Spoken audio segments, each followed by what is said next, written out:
महाराष्ट्र राज्य माध्यमिक व उच्च माध्यमिक शिक्षण मंडळाकडून फेब्रुवारी-मार्च महिन्यात घेण्यात आलेल्या 12वीच्या परीक्षेचा निकाल मंगळवारी दुपारी 1 वाजता जाहीर करण्यात आला। या निकालात नाशिक विभागाने पुणे-मुंबईच्या मुलांना मागे टाकत गुणांच्या आकडेवारीत आघाडी घेतल्याचं पाहायला मिळाले। या टक्केवारीतही मुलांपेक्षा मुलीच आघाडीवर आहे।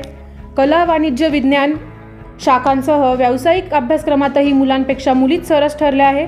नाशिक विभागाचा निकाल 94.71% लागला असून जिल्ह्याने 95.12 टक्केवारीसह नाशिक विभागात अव्वल स्थान मिळवले आहे। 12वी परीक्षेचा निकाल मंगळवारी जाहीर होणार असल्याने विद्यार्थी व पालकांमध्ये उत्सुकता होती।